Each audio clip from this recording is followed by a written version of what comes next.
Hello mga kalods! Ito ang aming ganap kahapon. Nagpunta kami sa Evia sapagkat bagot na sila at sira din yung isang cellphone kaya walang mapaglaruan yung ibang mga bata. O nagbasa-basahan kami dito at ako naman syempre plantita meron dito sa tapat na mga plants. Ayan, tingin-tingin lang naman ako. At etong isang bata, may nag-i-emote, gusto na yatang umuwi, naiinip kasi walang ginagawa dito, mag-Kinder City daw dapat kami. Ito ang cute nung pancake house, ang ganda. Ayan, gusto ni Jacob ihag yung malaking bear at nakita nila ang Kinder City. Sabi ko sa birthday ko na lang mag-Kinder City kami. At syempre, pag lumabas, kakain.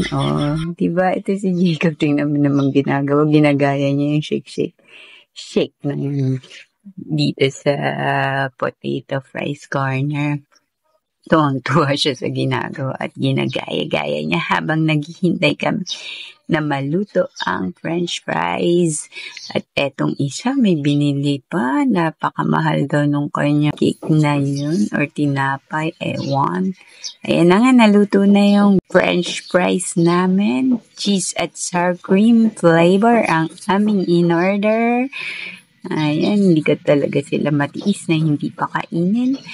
Diba, hati-hati lang kami doon. Siyempre, medyo may kamahalan, pero carry lang basta makakain kami at nabusog din naman sila dyan. Marami na rin yan, giga fries, coffee bean din kami. Siyempre, hati-hati pa din, always sharing, sir. Ang saya-saya naman ng batang ito sa kanyang pinagagawa sa kanyang buhay. Wala siyang magawa, diba?